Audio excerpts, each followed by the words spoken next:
When that's the dynamic, if when I'm upset with my partner, I get immediately physical, what's happening is I am punishing you instead of responding and saying what's actually upsetting me. I'm upset with you. I'm punishing you. Don't ever fucking do that again. And then we're moving on. We've missed this whole piece of communication of why did that upset you so much? What was going on for you? What would you actually like to say to them? What do you wish that they would understand? All they're understanding is I have to be scared of you now. And so out of fear, I will like never do that thing again. Anything that is like fear based is a huge red flag to me.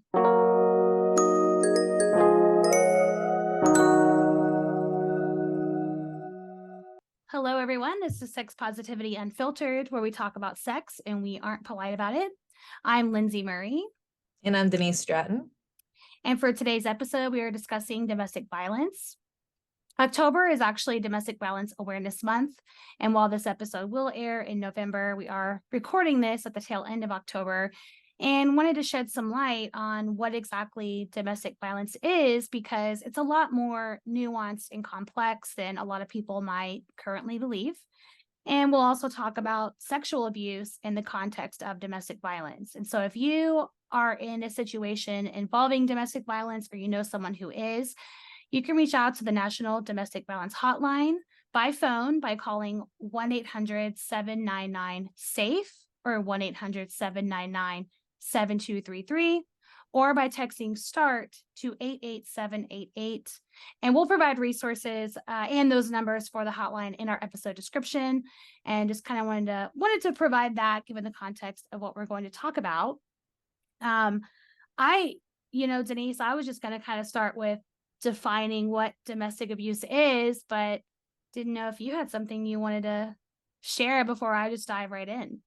No, that's actually literally my first slide is the definition. I do want to give obviously a trigger warning to anyone who's out there. If the topics of domestic violence, abuse, assault, any of those things, actually, if they trigger you, just have this as a warning for you before continuing on this episode. Yeah, absolutely. Because I think what we are going to talk about, it is sensitive, right? And anyone who's listening, maybe you're already aware that you're in a domestic violence situation, but it also could be the more you learn, the more you start to realize you're in an unsafe situation. Because not everyone who's in it would classify it as abuse, right? So if you're learning here and it is triggering to you, just giving you that warning, heads up for that. Okay. So yeah, what is domestic abuse? I think a lot of us think when one partner is like physically abusive to the other, but it's actually more broad than that. There's a lot of other categories that could be domestic abuse. You might hear me say like intimate partner violence, because that's really like a romantic relationship where violence and abuse is involved. But domestic abuse is just what's happening at home.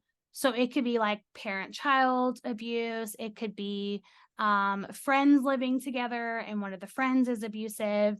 And so it's really just like abuse that's happening in the home. And one category of that is intimate partner. And it can be physical violence, but it could be sexual. It could be emotional. It could be mental. Okay. And I'm going to go over a few maybe examples of what to look for in a domestic abuse situation. But abuse is not always physical. And I think people tend to think that's what it is. And also too, just to mention here, which I'll get into later, sexual abuse can happen in a relationship as well. And a lot of people don't think rape can happen in a relationship, but it absolutely can. And you're not entitled to it in a relationship. So this can happen to anyone. Like you can be a victim of domestic violence regardless of your age, your race, your gender, your sexual orientation, your faith, your class. Like that's what long definition of how I would classify domestic abuse. And I'm pulling up here signs of domestic abuse. And as far as like on the emotional, mental side of abuse, it could be like insults, it could be yelling, it could be putting down your accomplishments. It could also be like social isolation, um, using intimidation and threats to gain compliance, right? Like if I'm upset with you and I'm using intimidation and threats to get you to kind of comply with what I want you to do, I would classify that as domestic abuse. Um, pressuring you sexually or for things that you aren't ready for, making you feel like there's no way out of this relationship. And also, and I could really get into a lot of, signs of domestic abuse, but the last one I want to mention real quick is financial abuse, which I would also classify as domestic abuse, right? If you've been in a relationship where over time they have set you up in a position where you can't get out because they're in control of all your money, or they've made it to where they ensure you never have any money, or they don't allow you to work, things like that. It's an issue of control. And also I would classify as domestic abuse. Okay. Okay. Just to give a quick, again, Lindsay's the expert, and I'm just Google, Wikipedia and YouTube's, what do you call it? The representative. But yeah, for the domestic violence abuse, or AKA domestic abuse, I realize that they're synonymous, which I didn't know Mm-hmm. before, but Mm-hmm. obviously those are synonymous words. So, according to Oxford, defined as violent or aggressive behavior within the home, typically involving the violent abuse of a spouse or a partner. Now, for those signs that you gave, yeah, I saw those too. I actually got those from the UN website, which was very interesting. I honestly didn't expect that, because apparently, I guess it was a website that they put up for the COVID-19 response, like as a response to Mm-hmm. COVID-19, which is a very scary thought, because I do remember that being an issue with keeping people at home. Like, everyone was for the lockdown because we didn't want to spread the virus, and pretty much everyone's like, just stay at home. But a lot of people were also coming out from the social work community that were like, basically like, you're forcing a lot of people to stay at home with their abusers, and that's scary for a lot of people, which is something I never thought about whenever COVID-19 happened. But yeah, I saw those signs basically on the UN website, exactly literally what you were saying, basically embarrassing you in front of friends or family, or giving you intimidating threats, anything like that.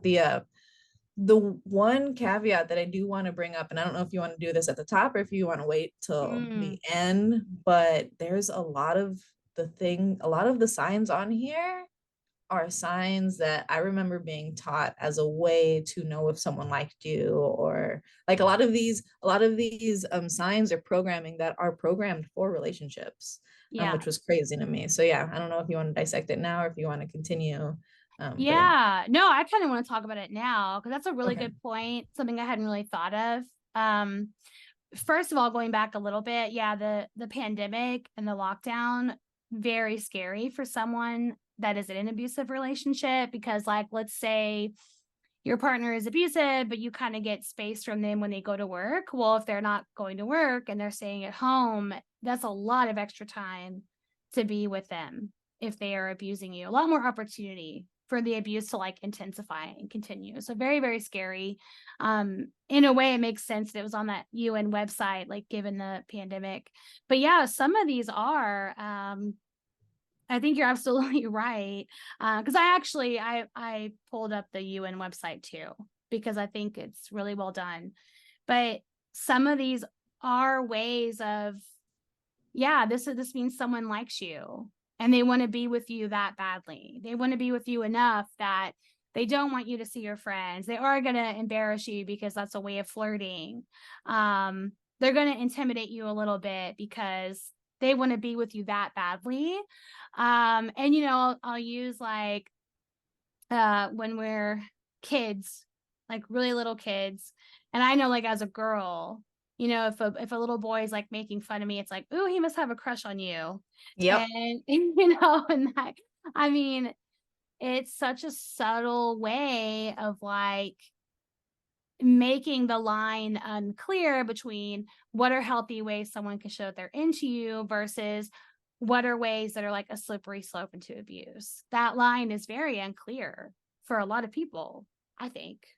Oh yeah. Yeah. Again, all of these signs were things that I've seen in the media growing up, like in Disney Channel movies. I've seen a lot of these, you know, even in my like role models that I would consider really good relationships, a lot of like, okay, let me give a good example. Like let's say Simpsons, Family Guy, any of those things, the any of those adult cartoon shows, you usually have the portrayal of marriages, they're kind of annoyed with each other, right? They're kind of annoyed with each other. They're teasing each other all the time. They, you know, maybe she calls him fat, maybe, you know, just, you know, certain things that when I was growing up, like I saw that in all of the older relationships around me. I saw you know, basically husband and wife kind of teasing each other. Oh, he does, he, you know, he never listens, you know, type, very just Yeah. very, so I always saw that as very playful, but seeing that on the UN website as a sign of abuse, like they try to, they embarrass you in front of, like you see parents embarrassing their kids, or husbands embarrassing their wives embarrassing their husbands, portrayed all over like the Disney Channel, or even, you know, just growing up, those shows that we watched. And it's just striking to me that apparently that can be classified as and I want to know where the line is. How can that be classified? Yeah. It's so hard to know where the line is. And it depends on the couple too, right? Like it's all in how you define playfulness.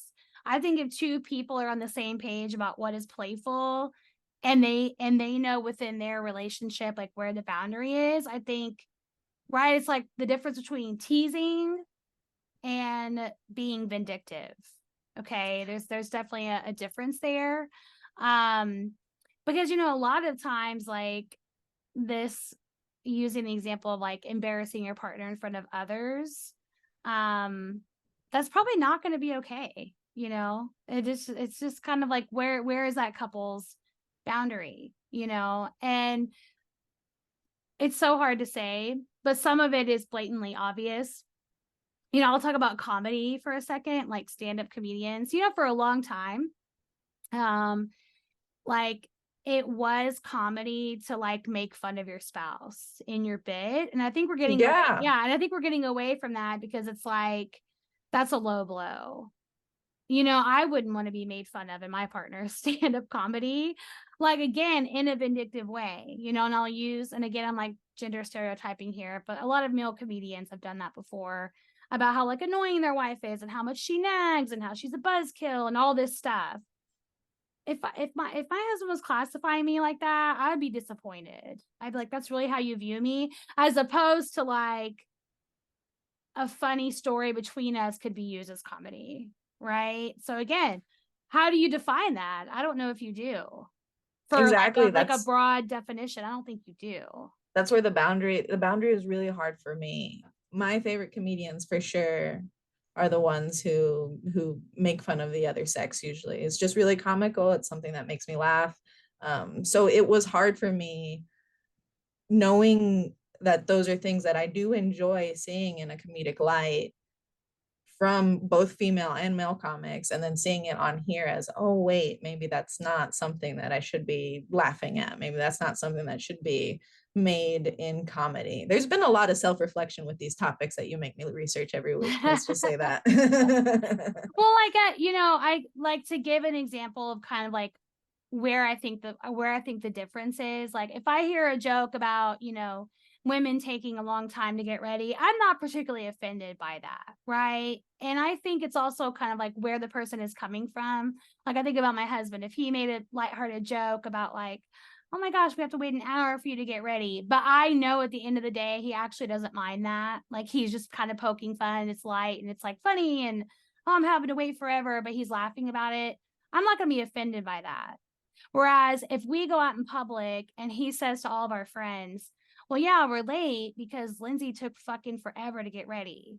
And I'm really getting sick of her having to do the makeup and having to do that. You know, if it was in that tone, that's where I would be like, why are you putting me down? You're making it seem like I'm just ruining all of our plans, as opposed to a lighthearted, oh, the stereotype is girls take forever to get ready. But then I know that he would follow it up with like, I'm just joking, right? Like, you want to look great, take your time, you And that's where know?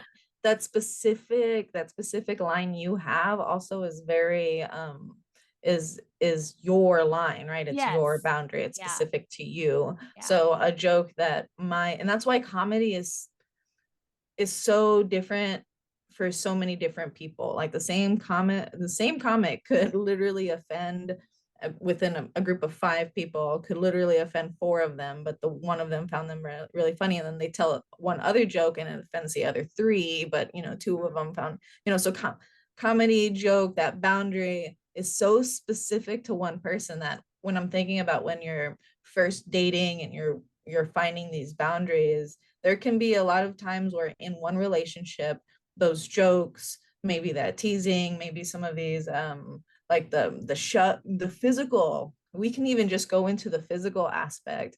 There are a lot of relationships where physicality, that type of being any, whether it's playful or even maybe passionate in the bedroom, those things are warranted, they're wanted, right? So it's really hard to decipher without, it's really hard to be um God, how do I explain this? It's difficult for you as someone who's pursuing someone to discover those boundaries without also having like stress on, am I being abusive? Could this be classified as abusive? I guess. Does that make sense? I think it's all about it does make sense. It's all about the follow up, okay? Because we can't read someone's mind. Like if we're going into something with the best of intentions, we make a joke, we physically touch our partner, we do something that is just a way for us to like connect and have fun or whatever, and our partner takes offense to it. If our response is, "Hey, I didn't know that it came across that way, and I'm glad you told me, and I don't want you to feel disrespected," I wouldn't classify that as abuse. To me, the abuse is like the doubling down, right? It's like hey, you did this thing that bothered me. Well, you're too fucking sensitive and you're gonna have to get over it. And Okay. because I'm gonna keep doing it. So you're gonna have to Okay. get used to it. That's where I would really like, to me, it's the doubling down, right? Because we're not gonna be perfect. But if our partner comes to us and we're able to listen to them and course correct, that's probably not an abusive relationship. The abuse is really like, I'm doing all this stuff, I know it bothers you, and I'm gonna keep doing it. Okay, I like that. I like that discovery, I guess. But okay, so a couple of things I wanted to just get out of the way before we continue on and I continue deciphering these signs of domestic abuse. But a couple things that I have on, as far as on my slides, that things that we know when it comes to domestic violence, domestic abuse. Just like you said, it does happen to everybody, Mhm. classes, education levels, doesn't matter who you are. um, there is statistics on here that uh, is swayed towards, it happens more towards women, right? Especially Mhm. young women. I've seen like there's actual statistics where between ages 16 and 24, for a woman, you're 3 times likely to uh, be a victim of domestic violence. And then also a stat that was crazy to me was that over 500 women and girls are killed every year by an abusive partner, which to me Mhm. is an insane amount of number. And yeah, we only hear like a couple cases of a year that actually get publicized, which is crazy. Yeah. Um, but yeah, one thing that we know for sure is basically that in order for it to be domestic violence or domestic abuse, it has to happen within the family, it has to happen in an intimate, interdependent, long-term relationship is Yeah. kind of the requirement of it. So when I was going over a lot of the signs, a lot of the stats are pretty much skewed towards like women, but after going over the signs of domestic abuse, I saw a lot of these signs with my male partners and like what they do to cover up their partners, signs of domestic abuse, right? Or I saw a lot of these signs in like their relationships of like in their actual partners and what they Yeah. would do to them. I just think men just don't talk about it. Like they don't come forward. Maybe they just don't know. I don't know, but literally seeing a lot of these, a lot of the signs of if you are a domestic abuser, they, male and women, both genders do these things. So yeah, continue. I don't want to hog. Yeah. No. The reality is women are more likely to be victims of domestic abuse than men, but it doesn't mean men are exempt from it. They can be victims. And every time I look at the statistics, like there's research being done, there's studies being done, but it's always going to be a bit skewed because people don't report, right? Like if we had this full picture of like everyone who has experienced it has come forward and reported it, we would have much more accurate numbers, but we're never going to get that, right?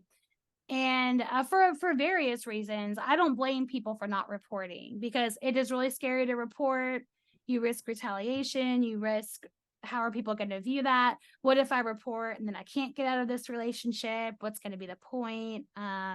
Is law enforcement not going to do anything about this? It's just really, there's a ton of risk. And then I think for men, there is that added layer of embarrassment that I think a lot of them feel. I think a lot of them feel like emasculated to be in a position like that. And that's an added layer that makes it harder for them to report it, because men can definitely be victims of domestic abuse too. And they either don't realize it unless it's blatant or physical, or they're very embarrassed, ashamed to come forward. Yeah. And I get that mostly like when I go down this list. So let me just, at the risk of spending a little time on the signs of domestic abuse list, the things that stick out to me a lot when I'm thinking about like just the typical heteronormative, quote unquote normal family lifestyle that we see all over the media, the embarrass or make fun of you in front of friends or family is something that I do see typically the woman doing to the man, and we're just we laugh it off. She can call him fat and ugly, not an issue. He's just expected to take it. I mean, he's typically I don't see them even really caring, because I guess I don't know, in male culture, women are just they talk and you just let them talk and you don't interrupt.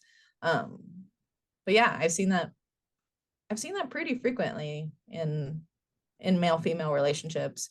I also let's go down. Make you feel like you're unable to make a decision, use intimidation or threats to gain compliance, tell you are nothing without them. The tell you are nothing without them. I see that all the time in both male and female. I see both of the, in both toxic relationships that I'm thinking of right now, the abusive partner is basically saying, you who are you without me? But it's usually a teasing thing, but they say it all the time, right? And that might be uncomfortable on the outside, but the partner might not even know that that's an abusive or that's language that could be toxic. Well, and it's all about the intention, right? Like people will say things like that. Oh, I'm just joking, I'm teasing. But if there's a hint of like hate and resentment like beneath what they're saying, that's where it starts to feel abusive to me. You know what I mean? Like when someone says that a lot, it does make me question, like, wait, do you actually view your partner in a positive way at all? Because it doesn't really seem like it. And that's concerning, right? Yeah, but I guess the roles that what society expects us as far as a reaction are different, because if I see a wife making fun of a husband, even as a spectator, as a reaction, that's not typically, obviously, if it's done in malice and you can tell the malice, then that's an issue.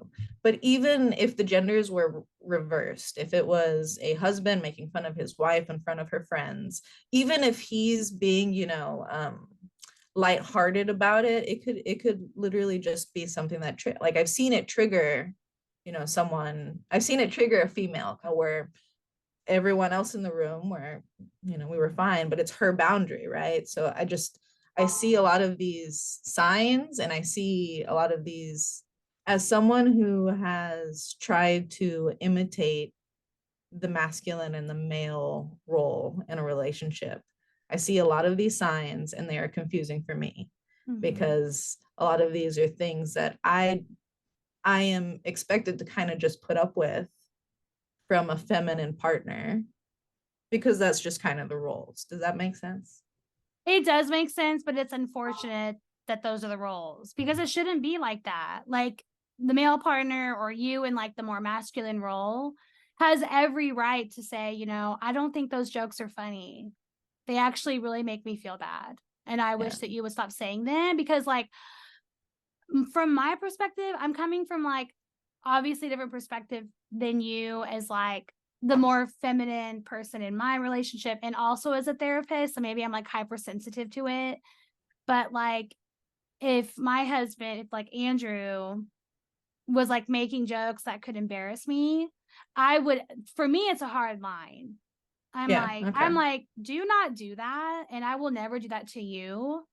Um, because some jokes, there is like a little bit of purpose of embarrassing you for the sake of fun. And for me, I'm like, that's not fun.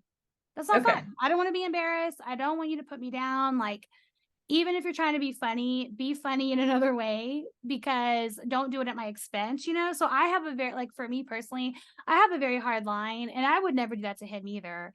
And also, coming from like a couples therapist perspective, couples who do this a lot, I don't mean the one off. I mean, like, if we go on like a couples date, or we meet up with a couple, and there's a constant back and forth of like putting down embarrassing, oh, you're fat, you would be nothing without me, what are you even doing, you know, if I see that a lot, those, that I don't have a lot of hope that that relationship is going to work out. You know, Okay. because they're not, it's not very kind to me, right? Okay. And what makes it even more difficult is like, if it's happening to the male partner and they kind of feel like, or like the more masculine partner, and they kind of feel like, oh, well, I have to just take it, that's kind of the role I'm in. I bet you it's going to lead to some resentment if you don't say anything for a long time. You know, the likelihood of there coming a day where you're like, gosh, stop making that comment, these comments about me. You know, it's just nuanced is a good word, because it's hard, Yeah. yeah, it's hard to say what's abusive and what's not. Okay. Okay. I did see on that UN website again, citing them, the signs of things that you may do as a partner who is being maybe abused and just not knowing it. And I did want to cover those Mm-hmm. a little bit. So basically, if you recognize these signs, guys, if you do these things, this might be something that you might want to reevaluate a little bit. So like, so basically, do you sometimes feel scared of how your partner may behave? Do you constantly make excuses to other people for your partner's behavior? Do you believe that you can help your partner change if you change something about yourself? Do you try to do anything that would, do you try not to do anything that would cause conflict or make your partner angry? And again, before I continue, just quick, that's the one that I also saw very much in the portrayal of that we get in media or in comedy all the time is, you just got a happy wife, happy life, you make sure that whatever she wants, you make sure it gets. And when it's done in the reverse, we all recognize it as very toxic masculinity, right? If the male partner is, it's whatever he wants, and the female kind of has to abide and be subservient. But when it's in reverse, when it's the male who is the one who kind of has to do whatever she wants, it's kind of taken more as chivalrous, I guess is the best way to put it. All right. And then also, do you stay with your partner because you're afraid of what your partner will do if you broke up? So those are the basically 6 signs that I saw as, if you are in a relationship that you think might be toxic, or that you might think is escalating to a domestic violence type relationship, if you're doing these things for your partner, then it might be time to reevaluate. Yeah. Yeah. And by the way, I don't like that happy wife, happy life statement. It actually makes me cringe. It's like a pet peeve of mine. Like, if someone Okay. says that, I'm like, that's not the way to go. Because what I see in that is a lot of conflict avoidance on the male's part. And I'm not even like blaming him for it. Maybe they feel that's how you have a successful marriage, is you just go along with everything. The toughest cases I have ever worked with as a couples therapist are the ones where the male has quote unquote gone with the flow for like years or decades, and it has not brought him and his spouse any closer. It's actually driven them further apart because he has never once said what he actually wants. He's never pushed back. His opinion has never mattered. He has never said, I don't want to do this thing. Maybe you should go to that on your own. Never. He will just do it because that's what he has to do. That goes on long enough. They end up in my office, and then it's like unclear what the problem is. And I'm like, yeah, you haven't had a voice in this in so long. And so the real trick to like a successful relationship is not happy wife, happy life, but it's like, how can we both be happy together? And sometimes that's just going to come with differences. Are we going to manage those differences? Can we still be our own people? So I'm just saying, those are the toughest cases. And if you let it go on long enough, sometimes it's too late. It's too late. The resentment has built up. Say it for the people in the back. Yeah. Yeah, no, I mean, again, seeing a lot of these signs, I'm just like, well, this is kind of what I've been taught, whether through media or through my role models, like my entire life. So oh, did you have a certain segment you wanted to get through? Because then I'm about to go through like the actual programming that I saw when it came to these physical abuse. Something I do want to talk about is the power and control wheel. And the power and control wheel is something like, if I'm ever like in my job, if I'm ever working with a victim of domestic abuse, I would give them, because it really just kind of describes that like at the center of abuse are issues of power and control. Okay. So abuse really is derived from the desire to control, to assume some position of superiority. So I'm above my partner and they're going to obey me, is essentially what abuse is. And so the power and control wheel, which this is on like the National Hotline website, which we'll share the link. But it breaks up the wheel into a few categories, which I already kind of mentioned, but it's using coercion and threats. And so coercion is a big one. It's like that gray area, and it could be like physical coercion. It could also be sexual coercion, where basically like, if you say no to something to me, there's going to be a consequence. So I'm going to break you down enough to where you just give in to what I want. And that way you can be safe. And that's the really sad part, right? Is like partners will give into coercion because that's the only way they can remain safe. Okay. It could also be like, because it says using coercion and threats, threatening to kill yourself if your partner leaves is abusive and coercive and threatening.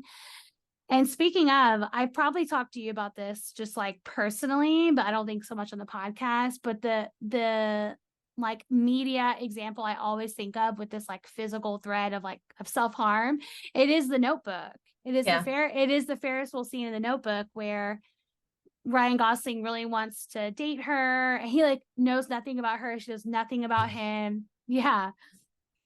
They know nothing about each other. He just thinks that she's pretty, and she's on a date at like the fair, and her date are on the Ferris wheel. He climbs up and he hangs from the top of the Ferris wheel with one arm and is like, if you don't say yes to going out with me, I'm going to let go. And so she's like, yes, okay, fine. I'll go out with you to keep you from, killing yourself. I mean, it's just insane, right? But we view it as romantic. We're like, oh my gosh, oh my God, he's so into her. Like he would do anything to be. And it's like, if that happened in real life, I'd be like, I'm calling the police. Like, this is fucking wild. Like, way too much. So that's the one I always think about. But using emotional abuse, using isolation, minimizing, denying, and blaming. And so if I feel like my partner's behavior has been abusive, and again, it's not the blatant stuff. If you punch your partner in the face, that's an obvious, this is abuse. Yes. Whenever it's the subtle emotional manipulation, the coercion, the intimidation, if I label that as abuse, my partner is like, you're crazy. I'm not abusive. You're overreacting. Go ahead and try to tell on me because no one's going to believe you. No one's going to, just a further sign of abuse. Sounds like Amber Heard in the Depp trial. Yeah, sure. Yeah. And then, using children against someone. Like if this is a relationship, like an intimate relationship where they do share a child together and there is abuse and the partner being abused is like, I need to leave. And there's that threat of, if you leave, you'll never see your child again. So you're going to have to stay if you want anything to do with our child, right? That kind of threat is abusive.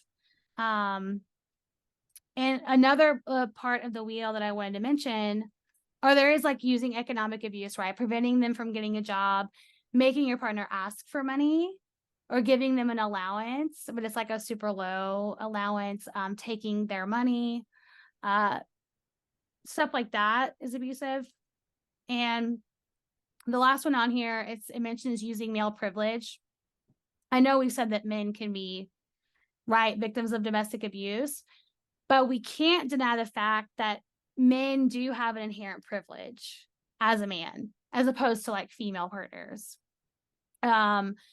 Because, you know, women are more likely to not be believed, more susceptible to the abuse. And traditionally, historically, men are the head of the household and woman has been more of like the servant domestic duties in the house. And so when men use that to their advantage to continue the abuse, it's just something to be aware of. So anyways, we'll have a link for that, but pretty interesting way. Like, I like the categories of what could be abusive. No, yeah. When I saw the power and control wheel, I was like, wow, yeah, yeah. That's Yeah. good. It's a really good visual. Yeah. Well, I was going to say, talk about the programming you were going to talk about. And then I have some background info on like criminal justice reform and laws and things like that around domestic violence. But you do your part first, and then I'll dive into mine. Okay, cool. But yeah, looking up a lot of these signs, even the physical abuse. The thing I love about the UN thing is it also gives you signs of physical and emotional abuse, psychological abuse, financial abuse. Like basically, it covers the spectrum, which a lot of those things were things I just didn't really consider. A lot of these signs are things I just didn't consider, or I've never even thought of as an abuse sign.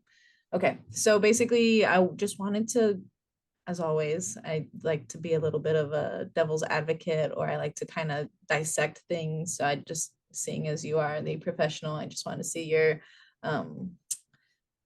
reaction or what the education says as far as like the lines and the boundaries go. But yeah, going back to basically like, you know, the getting the physical thing, I just want to know your opinion, because I mean, all right, let's just go back to one of the small things. There, if they grab, push, pinch, shove, or hit you. Now, pinching has always been something that has always been like a teasing thing that I've seen just in general across relationships. This is same-sex relationships. This is mother-daughter relationships. This is, you know, just in general, pinching is something that is like a way to get their attention and cause pain, but it's never been taken seriously. Like I've never taken pinching seriously. So it just shocked me to see it on that list, right? Another thing that I saw is like just programming in my growing up, again, the shoving and the pushing. If you're in a sexual environment, if you're, you know, we see those scenes in movies where basically he shoves her against the wall, right? And he pins her hands down. And I also know a lot of females, speaking of someone who is very aggressive when it comes to intimate relationships, who really do enjoy that and even prefer that type of physical intimacy, right? I even know women who will go after an aggressive or a rough partner because that shows some type of, I don't know, macho kind of alpha male type thing. So is the education saying like these are traits that we shouldn't be looking for, or if this is something that, like, if this is something that turns us on, maybe is it not okay, or is this go back to the exact same thing of boundaries and consent, and as long as two people are okay with it, then it's fine. Yeah, it's all about boundaries and consent. You have to be talking about it. And it's all about the context too, right? If, there's two people in a relationship and one of them likes being dominated and they've made it clear, I want you to push me against the wall. I want you to throw me on the bed because that's really like sexy and attractive and erotic to me. Like, by all means, go for it, right? And you can get into the weeds of what the boundaries are there, right? But if pinning up against the wall in like a sexual nature, and we've agreed that that's okay and that's erotic and that's part of what we like to do, there's absolutely nothing wrong with that. But if my partner is pinning me up against the wall because their dinner was cold, like, that's not going to ever be okay. You know what I mean? Okay. So if it's out of like erotic connection and we like that, like, do it. But if you're upset with me and your reaction is to pin me up against the wall and like physically restrain me, that is clear-cut abuse to me, right? Unless Because where are you coming from? Yeah. unless both sides are okay with it. And see, that's where I have an issue. Well, and see, I can't imagine. I'm just gonna be blatant here. That would never be okay. And it should never be okay. Like, if I met someone and they said, yeah, well, my partner's upset with me, they pin me against the wall and they won't let me leave the room, but I'm okay with that. I wouldn't believe that. I'm sorry. I don't believe that. Maybe you think you're okay with it because you're afraid to like go against the grain. I can't imagine a world where anyone would be okay with that kind of line being crossed regarding their physical autonomy. Like, it would never be okay. And if like if a partner is doing that, if they said, oh yeah, I pinned my partner against the wall when I'm mad at them, but they said they're okay with it, I literally would be like, that you cannot do that. You're going to have to find another way to respond to them that is not in a physical way, because when that's the dynamic, if when I'm upset with my partner, I get immediately physical. What's happening is I am punishing you instead of responding and saying what's actually upsetting me. I'm upset with you. I'm punishing you. Don't ever fucking do that again. And then we're moving on.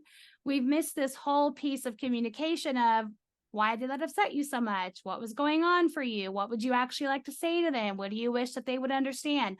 All they're understanding is, I have to be scared of you now. And so out of fear, I will like never do that thing again. Anything that is like fear-based is a huge red flag to me. The fear, I think that's the Yes. best part. That was a Yeah. really good word to insert into Mhm. them. Okay, so now we're gonna get a little bit more hairy because that's just Yeah. the outright physical and things that I've seen. All right, so a lot of these things on the wheel, we're also calling a lot, teasing that you're stuck with them, going after you if you need space in a fight. You bring up the notebook scene, which I love. Again, a lot of these actions I've seen, whether it be partners, whether it was myself, whether it was friends, or even the role models of relationships growing up, I saw like I've literally heard the words, I like having a jealous partner, because if they're jealous, it means they care. Right. So these are, oh, look, she's cringing, guys, for all of you who are Uh, audio only. cringe. I'll share with you what I think about that in Okay. a second. Yeah. But yeah, so I get a lot of these obsessive actions, are a lot of, well, they need me, they love me, I love feeling this love, this is something that I need in my relationship. I need for them to be just all about me. If they're not all about me, then there's a problem. Mm-hmm. Right, so go ahead, what's your response? Cringe, cringe, cringe. Problem. People, that's the hard part, right? Is like, people will genuinely believe that. Like, oh, I just feel so much better when my partner is jealous. I think that's probably true for them. They probably do feel better. The issue I have with it is there's probably a lot of attachment issues there, meaning if their only way to if and I shouldn't say only, if their primary way to receive love is like via jealousy, that is really weird to me, because what are they missing? Like, their partner could be showing all these signs of love and it's not enough. Until I go and do this thing that kind of toes the line and then you get jealous, then I believe you actually are into me. I think that's very much a foundation of a codependent relationship. And I just don't, that's honestly, in my experience, that doesn't work out long term. That is not the foundation of a like healthy, committed relationship long term. But if he's Right. not jealous, he doesn't care. And see, that's odd to me, right? Like, why might that be the case? You know, and like in my job, I will always look at attachment like via childhood experiences. You know, usually like in that case, they had a parent that didn't show them any kind of like love or affection until there was a problem. Right? When you've got that association with love and care, that's what it turns into an adult, is like, until you're jealous and you think there's a problem and you chase after me, I'm not going to believe that you actually love me. And I just think that sounds exhausting. That's a lot to keep up with, because what are you doing to create this jealousy? I've seen partners that will cheat, talk to other people, right? Be inappropriate in break boundaries and agreements, or kind of threaten to leave. The, you know, you're not showing me enough, so I'm gonna leave. So they're like creating this space for their partner to chase after them. That is really unhealthy to me. I would really be evaluating, if I heard someone say that, I would want them to really evaluate what about that is so appealing, and why is nothing else good enough to prove that like someone can care about you. Do you get what I mean? Yeah, I guess, yeah, no, I get where you're saying. I'm just also thinking about the other side where, yeah, that tends to be the best way to show, right? Show that, God, they really do love me, which is interesting. Okay. The next one I have is basically, I saw a lot of those, you know, if your partner's a little bit needy, or they want you to call them all the time, or if the fight thing, you know, I saw a lot, again, when I was seeing a lot of the different, I've been listening to a lot of true crime lately. A lot of the different cases I get is basically one partner tries to leave, the other partner pretty much keeps them from leaving. And that's, first off, in the mental health space, walking away is a good thing, right? Like that's what I've been told, like it's okay to do space. Yeah.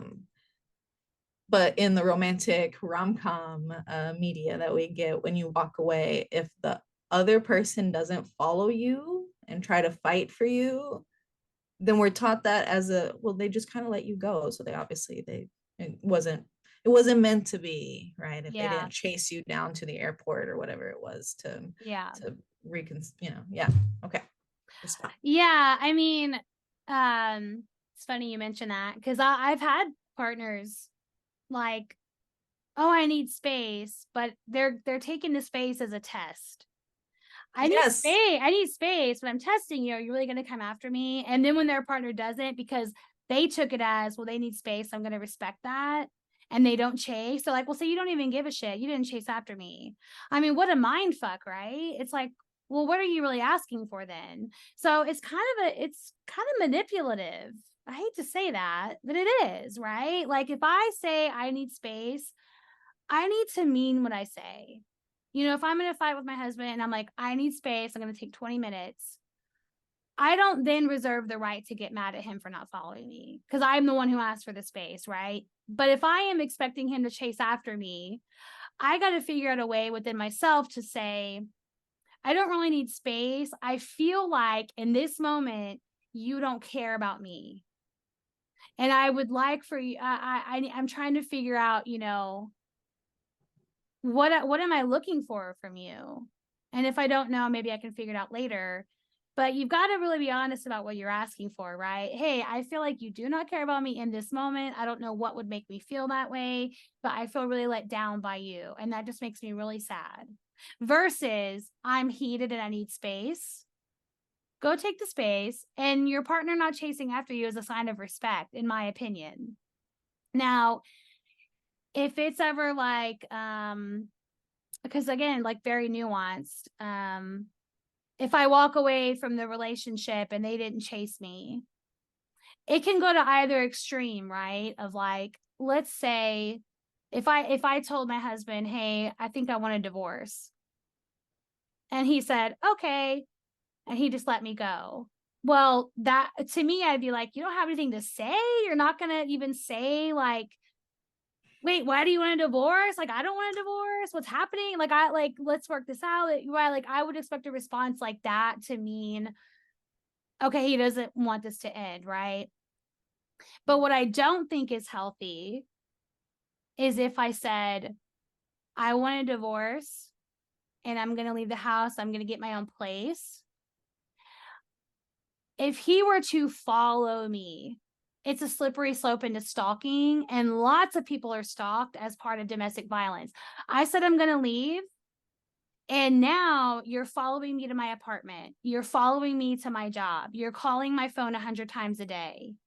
And and the justification is like, but I would do anything to make this relationship work with you. So that's why I'm doing this. But I've already said I'm done with the relationship. I don't want you to chase after me in this way. But again, when it's romanticized, right? Like you go to the grocery store and they're there because they want to talk to you, or they're talking to your friends to try to get a hold of you. There definitely is a line to be drawn between, hey, I don't want this to end, so let's work on it, versus now I'm stalking you.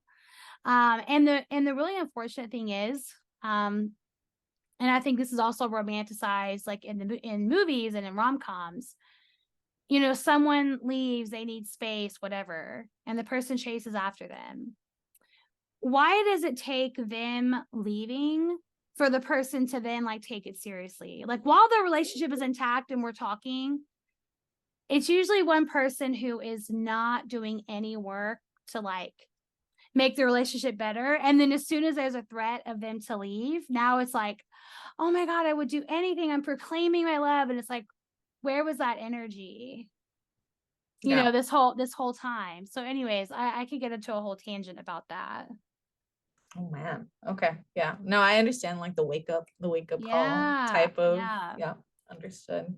Okay. And the last little thing of programming that I got, well, actually kind of two. One, I wasn't really sure how to bring up, but I did see basically the fact that domestic violence can happen across many classes, education levels, races, religions, doesn't matter. And a lot of times, which kind of shocked me, a lot of times it's a strong partner who is abused from what perceived on the outside relationship, on the outside of the relationship, as someone who's like more subservient, right? Or isn't as strong, right? You have one strong partner, one um and one thing I found a way for domestic violence, and I'm seeing a lot of this in like the signs that are like maybe a little bit needy or wanting you to call, or saying that you're kind of stuck with them or things like that. I saw a lot of the strong partners who are victims of abuse.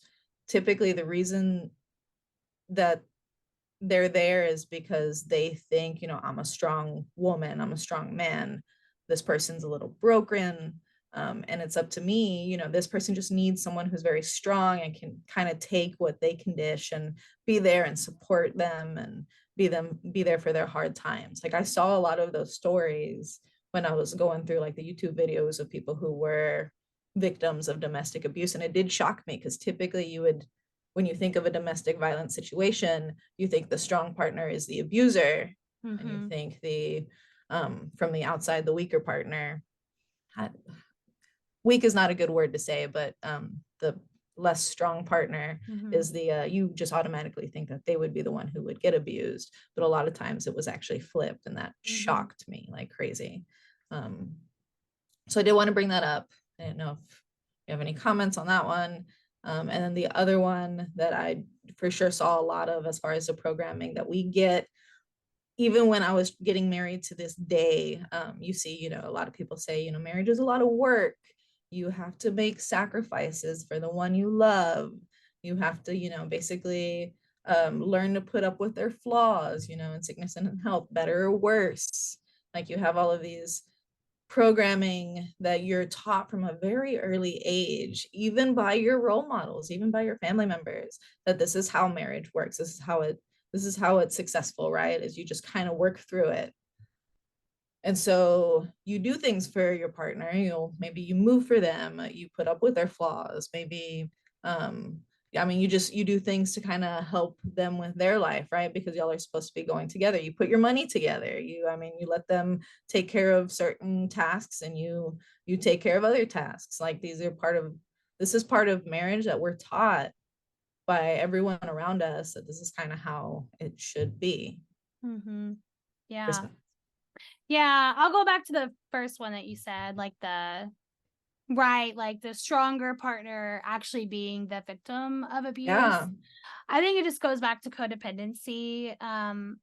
Some people really enjoy being needed and maybe even need to be needed. And so when they find a partner who really needs them, it can seem really great at first, I can help this person get out of like whatever situation they're in. And I love them so much, and I'm glad that I can provide for them.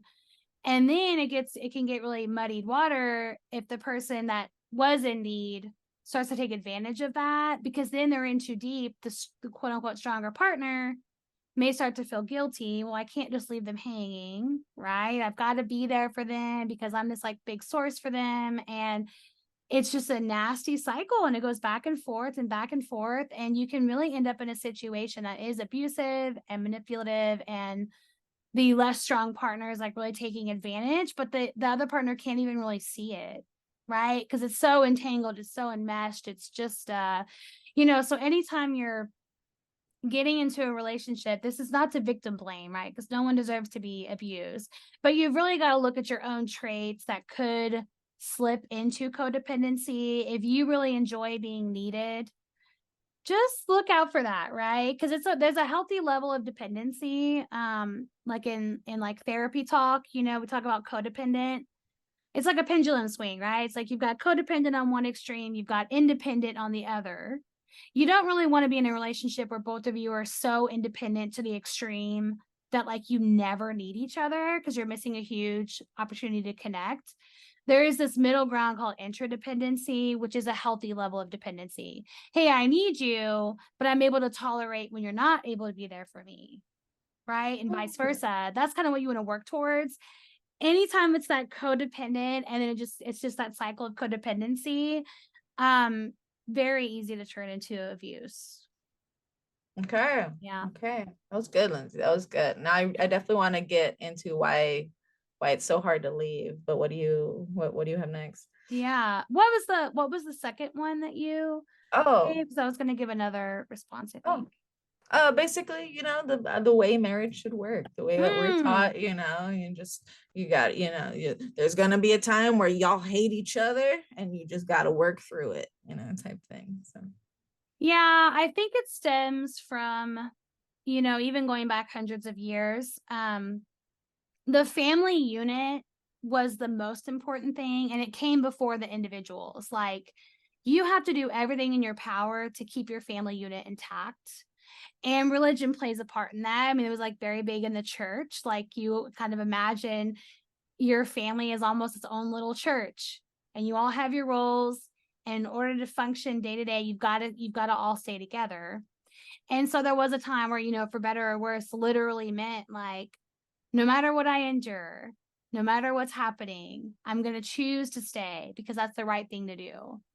Very dangerous message, because some partner could be doing whatever they want because they know you're going to stay. We know the family unit comes first. You're not going to leave no matter what I do. I think now, like where we are in today's world is, the individuals do come first. And I think that they should. Like, something I like to say, especially regarding marriage, is like, I think love is unconditional, but I don't think marriage is unconditional, right? Like, I think of my husband, I can't imagine where I would ever not love him, but he could commit an act that would make me no longer want to be married. If he killed someone, he was in prison for the rest of his life, that would be the end of our marriage, right? That, the family, it's like there's no more family unit, right? As an example. For better or worse, I want to talk about that one real quick. I think the healthy way to take that saying is like, for better or worse, when we're going through a hard time together, I'm going to stick with you in that. Better or worse does not mean you get to beat me and I stay with you. we're not in it together anymore. You're against me. You're abusing me. I don't have to stay with, this is not the worst that I signed up for. The worst to me is like, I get cancer and I'm really sick and I can't provide in the house like I used to. Are you going to stay there next to me? My husband-in-law has lost his job and now we're out of one of our sources of income. Are we going to work together to get through that? We've lost our house and we don't know where to go. Are we going to work together to find stability? That's what I think of when I think of worse. Not abuse against each other. So, it's easy to, it's all about your interpretation, right? Of that. No, I love it. I absolutely, that's a really good interpretation right there of that saying. That's good. Okay. And then you had something that you wanted to bring up before we Yeah. So I want to take a deep dive into like the criminal justice system regarding domestic violence. Okay. So I'm gonna like go back in history for a bit, but just so our listeners know, there are a couple of laws in place that have been amended over time. And the first one I want to mention is the Violence Against Women Act, which was created in 1994. And it was, I guess, like, first federal law against domestic violence, specifically against women, right? Because that's even in the name, Violence Against Women Act. And when it was first created in 94, the definition of what domestic violence could be was limited to a spouse, a former spouse, someone that you have a child with, or someone that you live with. It's been amended now to where dating violence and stalking are similar crimes, because you could be a victim of domestic violence even if like you're not married to the person or you don't live with them. So I think it's good that they include that, right? Because I think for a while that part was left out. And then in 96 there was the Gun Control Act, which had some like rules and regulations and limitations, like basically saying I guess there was like stricter consequence if gun use was involved in the domestic violence. Okay. So that was there and it's still there today. But I'm going to go back to a long time ago, in 1641. So in 1641, there was the Massachusetts Body of Liberties, which was written, which was the first legal code that was established by European colonists in New England. And it was a list of liberties as opposed to restrictions. So liberties, which is kind of like rights and privileges that you should have as people. And so that was written in 1641. And part of that was that same year, the Massachusetts Bay Colony outlawed wife abuse.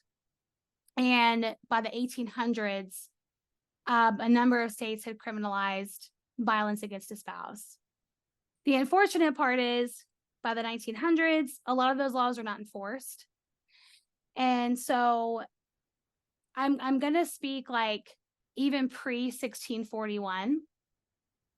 Violence against a spouse, particularly, and I am getting very, I'm gender stereotyping here, but you have to think of it in the context of the time, right? Like 1600s and prior to 1641.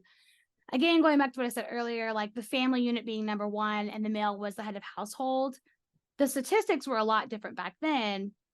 It primarily was women that were victims of abuse because they were in the role of subservient wife and mother of the children.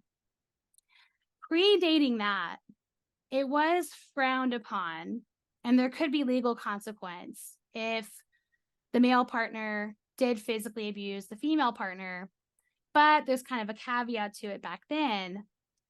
It was pretty much allowed if it was out of like a corrective response, meaning you didn't do this thing right. You didn't make dinner correctly. You didn't clean this thing, whatever. So I'm going to hit you as the consequence because that's going to whip you up into shape. It was discipline, so like, basically. It was discipline. That's a good way to put it. That was okay. But if male partner was like in a drunken rage and hit their wife, they could be in hot water for that. But when they would, let's say a male partner got in trouble, I'm saying that lightly because there's not a whole lot of trouble to be in, but they would be brought forth to like a court within the church. They'd be brought forth saying, there's this crime that's occurred, what happened? It was really easy for the male to get out of it because all they would really have to say is, well, my wife was out of line. She talked back to me. She tried to take authority over me. She didn't listen to me, and so therefore I hit her. And then a lot of times, the wife would have to apologize to her husband for stepping out of line and they would have to apologize and then agree to like fix their behavior.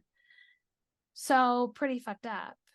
So if you're a strong woman, basically, you need to be whipped into shape. Yes, absolutely. So, and I feel like we're still paying the price of that today. You hear that all the time. You hear that all the time. Like, no one wants a strong, independent woman. That's too intimidating. A man is going to want to, like, if you want to be with a man, you have to let them be the head of the household. That's the only way you're going to find a man. I've heard messages like that for a long time. Yeah, otherwise you emasculate him. If he's not the head of the household, that's very emasculating.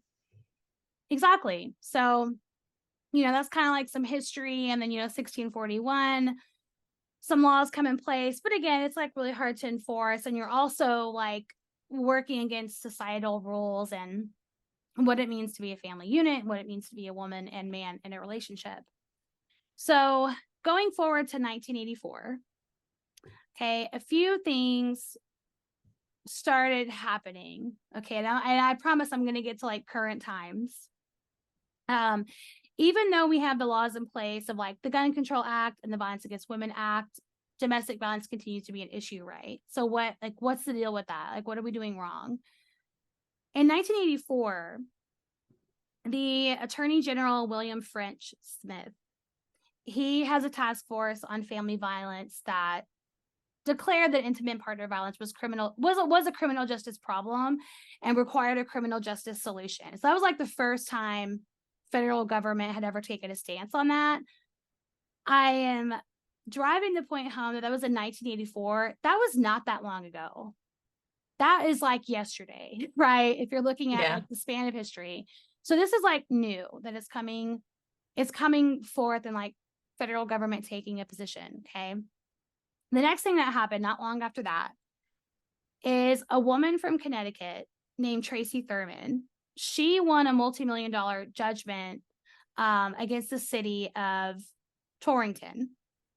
And the way she won that settlement is she sued the police department because the police failed on numerous occasions to arrest her husband, despite her reports of violence. And he eventually left her paralyzed. Really, really sad. So it took getting to that point for them to take it seriously. And so when she won this case, jurisdictions really took notice and were concerned that their police forces were also going to be held liable in cases like this, which they absolutely should, right? Like, she's contacting you that this is happening in her home and you've done nothing about it and you let it get to the point where she is now physically disabled.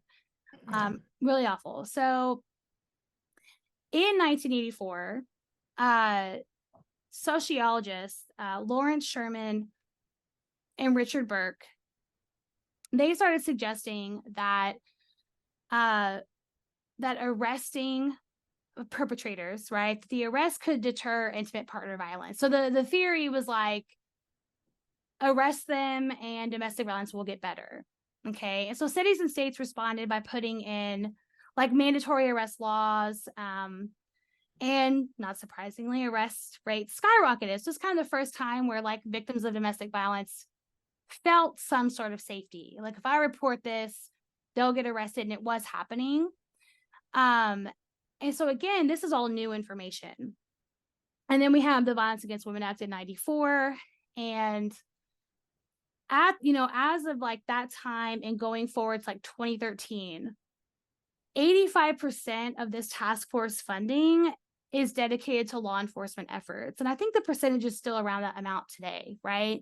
So you've got this task force. It's mostly about law enforcement efforts.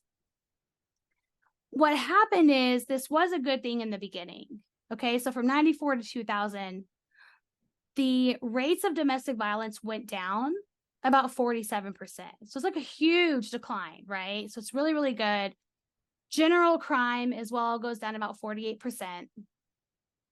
But what ends up happening is that as the years go on, past 2000, the rate of domestic violence cases stalls. So it goes down 47%, and then it just stays the same. Like it just continues to happen. We're not decreasing it, even though violent crimes are being still continuing to be decreased. Between 2014 and 2017, domestic violent homicides increase by 19%. 19%. Interesting. Okay. And not it's like, so domestic violence homicides in general go up by 19%. Gun related domestic violent homicides go up 26% between 2010 and 2017. So it's kind of that question of like, why is this happening? Okay. And as all these new statistics are coming out, the sociologists who did that research and suggested that arrests be in place, they were suggesting, hey, we should replicate this study, right? We should see like what's really going on, because even though the study we did in the beginning was helpful, let's recreate it. And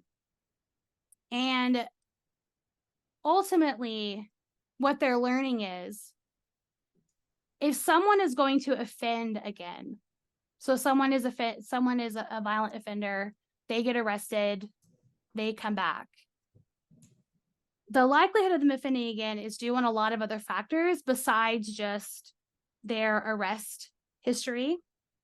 You have to look at like their criminal history.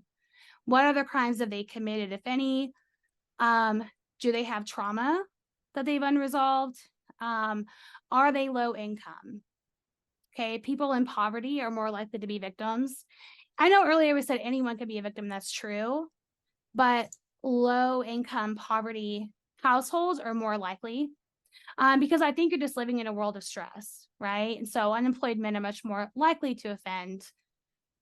And when we're punishing these offenders, we're arresting them, we're sending them to jail, we're sending them to prison, those are inherently violent and traumatic places anyway. So you've got someone that has probably unresolved trauma. They are abusing other people, abusing their partners, their children, whoever. They go into the criminal justice system, which is inherently violent and traumatic. They go back out into the world and they get back into relationships where they're probably offending again, because there's like no rehabilitation, right? So I give all that timeline just to show, I don't think that the solution ends with like arresting people and sending them to prison. I just don't think it's clearly not working, because they're coming back out and there's all these factors that cause them to reoffend. And so when I'm looking at, well, what could be done about it, you have to take a proactive approach. You have to go into these communities that are impoverished and help them get out of poverty. You have to educate, children on what we've been talking about, what is abuse, what's not abuse. We've got to be providing mental health services early on in a proactive way that's going to get people mentally healthy, less likely to abuse. And the whole criminal justice thing, there's probably a lot of reform to be done there that's more rehabilitation based, and not only, I'm not saying I'm against punishment, but not only punishment, get re-traumatized, come back home. There's got to be something else done with it. So anyways, I just thought that was a very interesting history of why this continues to be a problem. Oh man, yeah.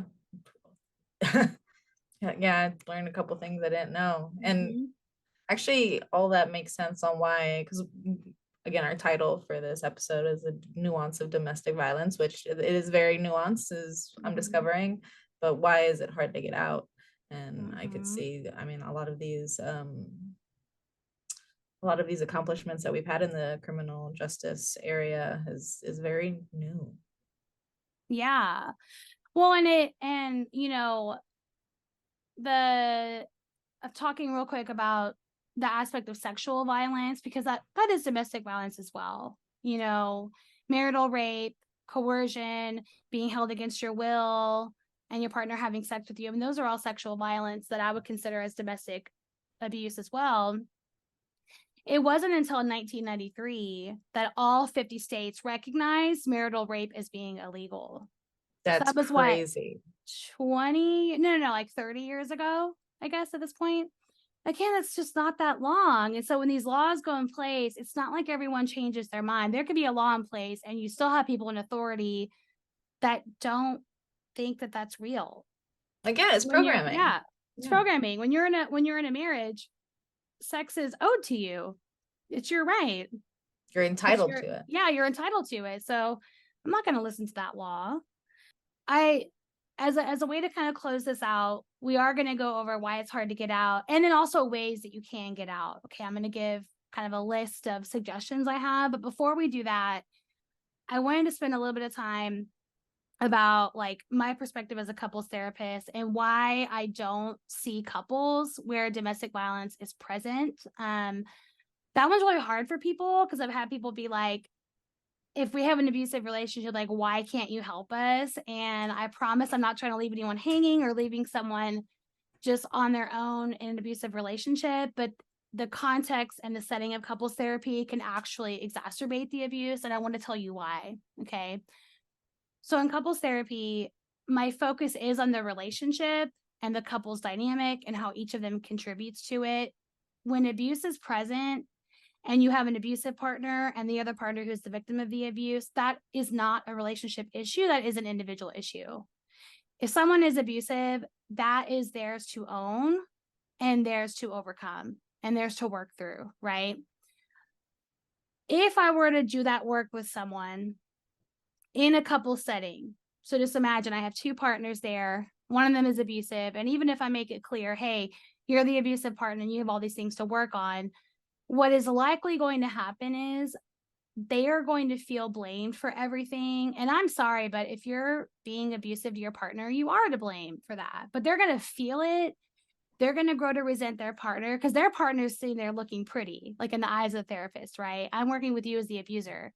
The resentment is going to grow. The anger is going to grow. And then the victim of abuse is going to feel it even more at home. So you risk it like, getting even worse. And then, well, I mean, before you go on, as far as like, that's actually kind of shocking that, which makes sense. Now that you explain it, that does make sense. But it's just crazy because, whenever there's domestic abuse in a relationship and you want to keep that relationship going, a lot of the suggestions that people give you is, well, you should go to therapy, right? You should go to couples therapy and work that out. So it's interesting that in your profession, that's actually, it could be a dangerous setting.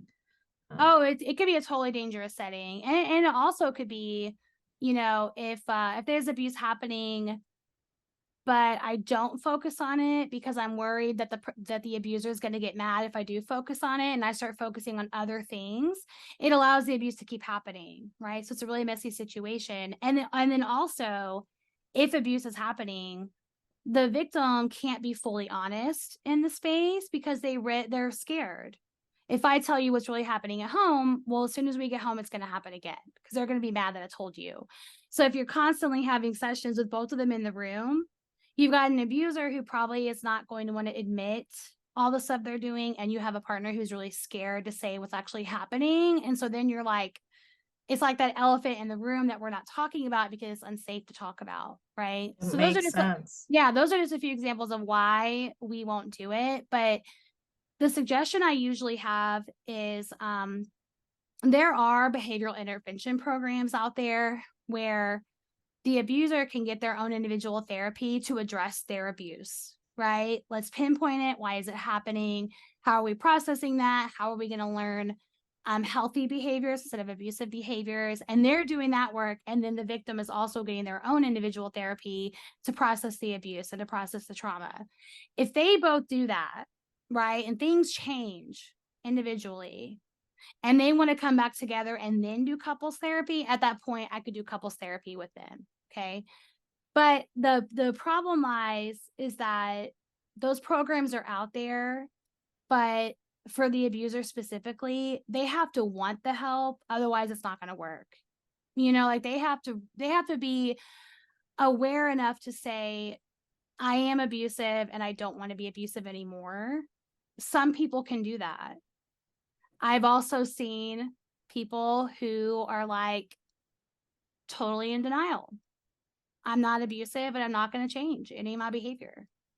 And so when you have someone with that perspective, it doesn't matter how much therapy you give them, they're resistant to it. They don't want to change. They don't think they need to change. And those are the cases where, you know, for a victim of abuse, the option is just to get out. Okay, so one thing with that said, one thing I do want to get into is basically why is it so hard to leave? Because we constantly see a relationship from the outside. And again, those signs of abuse that you were saying, a lot of times I'll see my friends who are in an abusive relationship or what I constitute abusive. And I'm a lot of times from the outside, well, why are they still together? So I have a couple points. Do you have anything that you want to for sure point out, or do you I want do, to follow? yeah. I'll give you just like my personal perspective, and maybe these are some things on your list, but it could be for various reasons. One could be financial, right? Like they're financially stuck, and that's really hard because maybe they have nowhere else to go. Also, if they're isolated, you know, if you've got like a lot of family and friends close by, places that you could go stay, you've kind of got more of a chance to leave. If all of your family and friends and support system are 1,000 miles away, it's going to be a lot harder for you to leave.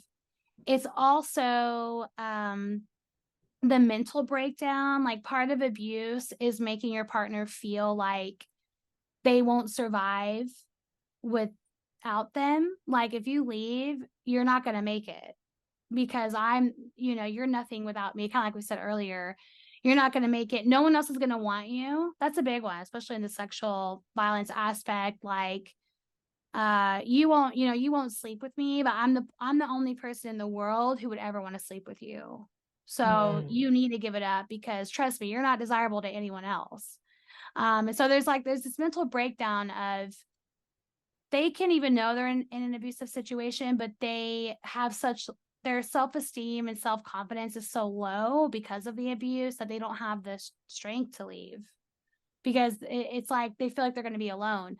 The sad thing is they're already alone in this relationship, but they fear they're really going to be alone outside.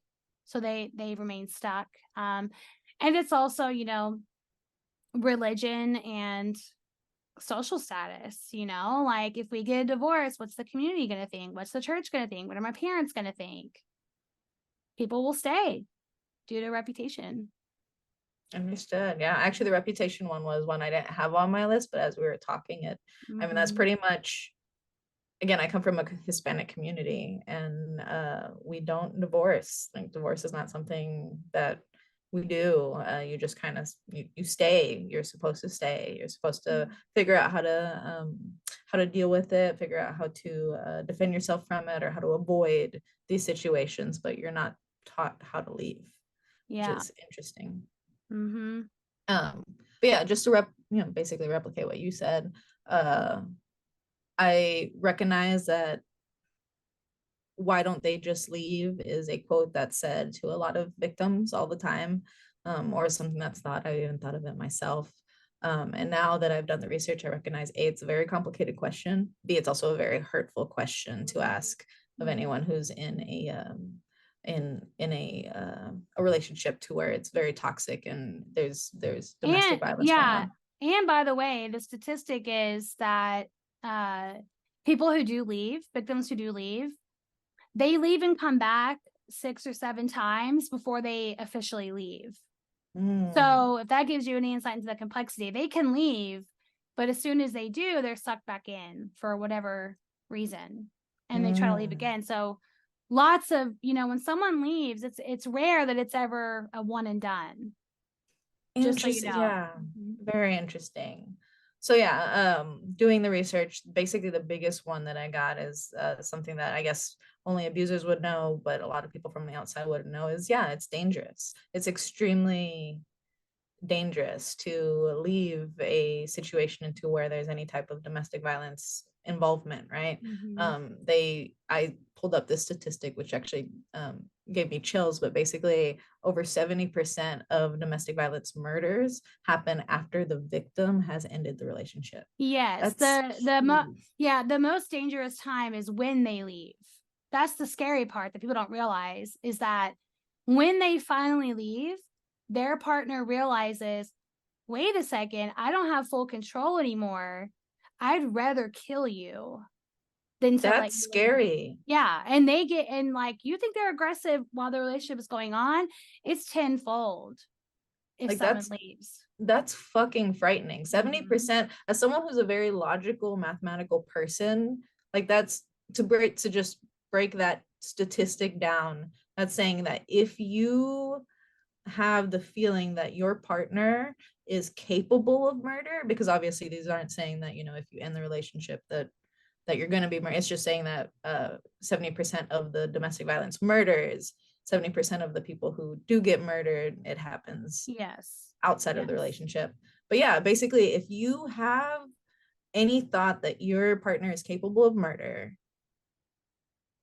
it's it it's more likely that you are that it is really That like it's you'll yeah. stay because it's a safety survival thing that people don't understand. I mean, if you have the wherewithal to go like, yeah, they probably could murder me. Then You're it's not safer gonna, for you to stay. yeah, it's safer Like for, it's safe. statistically, Yeah. It's safer for you to just suffer the abuse than to which get is out. horrible. Mhm. The next thing also is basically that abusers they can't let go, right? So the other outcomes, if you do leave and you successfully leave without any type of violence happening, basically the other outcome could include any type of long-term stalking. And Mhm. the long-term stalking could even occur when the abuser has already remarried. So they're Yes. already in a relationship and they've moved on with their romantic part in this, and yet they still have some type of control over you, or they still expect to check in on you, which is insane to me. And it's all an issue of control. It's not that they actually care about you. They just cannot get over the fact that they lost control over you. They can become really obsessed with it. Years, like you said, they could be in a new relationship, they could have new children, whatever, and they can still be obsessed with that person that left them. It's pretty scary, isn't it?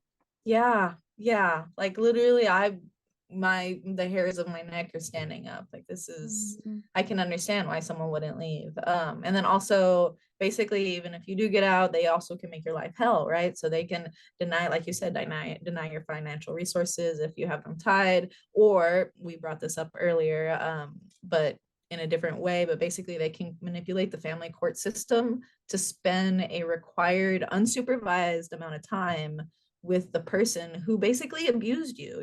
Let's say you've broken up with this person, you've gotten rid of them, but you have a custody battle because you have children Mhm. together. You are still, unless it's court ordered supervised, which is not likely the case, but typically you're going to have these unsupervised visits from the person who has caused you harm in the past. Like to me that's crazy stressful. Like I wouldn't want to put myself through that, because it's like the whole, well, I kind of snitched on you, so now you have this resentment towards me, so I really don't want to see you, but now I'm required to. Yeah. It's insane. So yeah, so when I saw that, and this is a narrative that's very common, basically when you say, why why why are they staying, why do they stay, you're basically saying it's their fault for Yeah. staying. Yeah. When you ask that question, it's like, what's wrong with you? Just leave. Yeah. And it's like, ugh, it is not, it is not that easy. The last thing I'll talk about is how to get out of a domestic violence situation. And by the way, the few suggestions I'm going to give, um, these won't work for everyone. So I'm just giving that preface. I know this is not going to work for everyone, but just some ideas of how you can get out or how to prepare getting out. And I'll provide a link that goes over this as well. Okay. But first step is recognizing that your partner may be really good to you at times. And that's honestly part of the cycle of abuse. Like cycle of abuse is there's tension, there's violence, and then there's the honeymoon. After the violence, they could apologize, it could be really good to you, they could be treating you, taking you out, whatever. There's a guaranteed it's going to get back to tension, it's going to get back to violence, it's going to get back to the honeymoon. If you can recognize, if that becomes a pattern in your relationship and you can recognize that, even when you're in the honeymoon state, it's still an abusive relationship. So that's the first thing, right? Is recognizing that.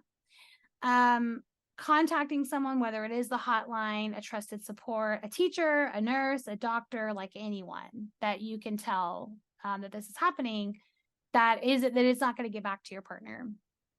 And then identifying a safe place to go. This is all like safety planning. It's like, if you need to go, how are you going to get out? And I would recommend almost when you're in the honeymoon or calm stage is the best time to get out, because you won't get their aggression, or you're less likely to get their aggression because things are like quote unquote good, right? So identifying a safe place to go, creating code words with your support system. I've had to do safety planning with clients before, and they'll have their code words. Like, if they text someone this code word, they know what it means. Like, I'm not okay, I'm not safe, come get me, whatever, right? Like having an alternate cell phone. I've had clients do that, where they have like a cell phone or an email that their partner doesn't know about, so they can like do things they need to do without their partner seeing it. Because part of the abuse is the control of like checking cell phone data, tracking who you're calling, tracking who you're emailing, and you can Monitoring it. monitoring, and you can have that separate if you want to. Memorizing phone numbers of your support system or a nearby shelter. So if you ever are, needing to use a phone, you already have the phone numbers in your head. Slowly getting your own stuff, like an extra set of car keys, getting your own bank account, making it paperless.